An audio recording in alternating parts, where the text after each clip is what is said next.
að sjá meira af þessu.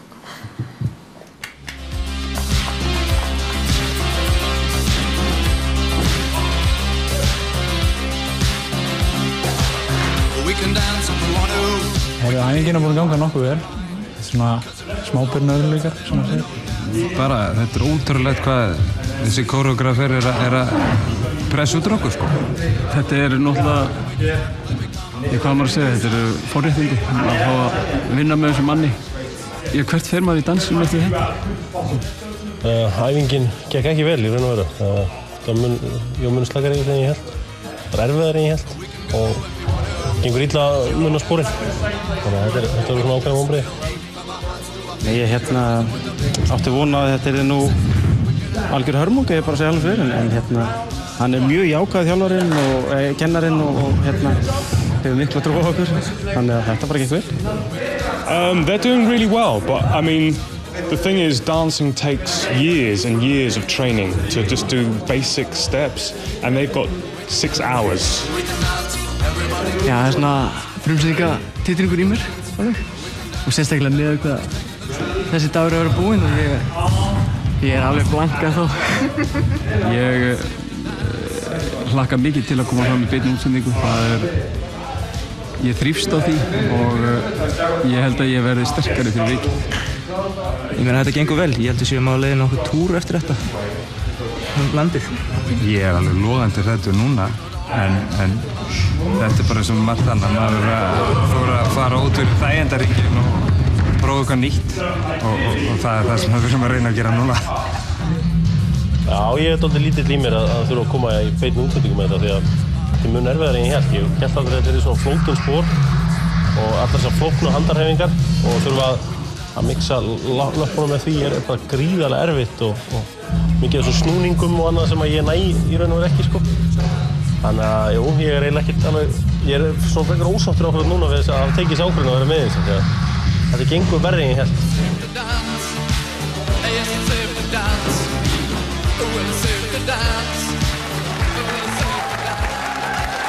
Mínar og herrar, það ekkert öðruvísi sem hér á ferðinni 700 kíló af kynþokka.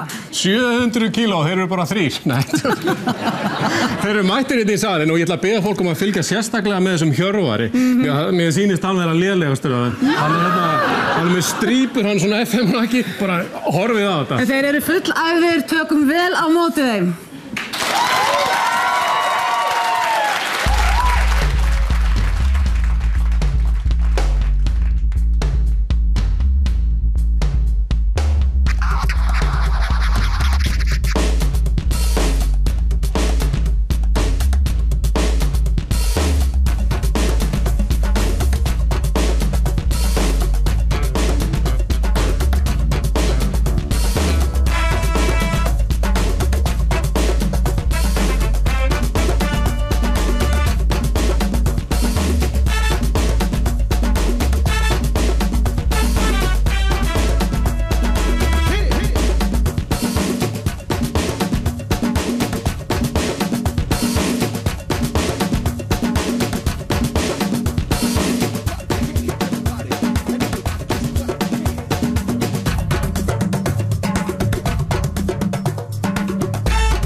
Ekki tala við FM Magan. Hvernig er tilfinningin, drengir? Hún góð, þessir hæfileikar ekkert leyndi lengur.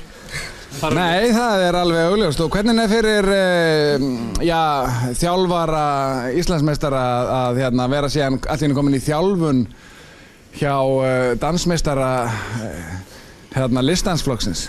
Það var frábært. Það var hægt að læra alveg rosalega mikið á honum. Getur ímyndaði fyrir viku síðan að þá stóðum við hérna, algjörlega taktlausir, Tíróla-Tóti hérna, vonlaus. Og á viku erum við búin að ná þessu og ég var að heyra það að ungmennafélag Langneysinga að tala að fá okkur á góugleði hérna eftir áramót. Við byrjum að taka pöntana við ásatíðum. Er þetta eitthvað sem þið getið nýtt ykkur í boltanum? Eitthvað svona skemmtilega hreyfingar sem að koma þarna? Skrítin spurning. Sér Guðmund Benediktsson hérna og Sigur Eggertsson, þetta svona kannski þeir íþróttamenn í boltaíþróttum sem hafa verið eitthvað fimastir og óútreiknanlegastir. Ég ætla að prófa þetta. Ég ætla að reyna að prófa þetta. Þetta er eins og svona selmótinu, það ætla allir að tala. En þið eru glaðir eða ekki? Það er gaman? Jú! Já, ok, Steinunn, farð þú nú að kynna eitthvað aðeins stráka. Ég ætla að vera aðeins eftir hérna. Eru þið á laus? Ég ætla bara að segja. Ég er með símanúmerið mitt hérna, ætla að láta ykkur kannski hafa... Ósam!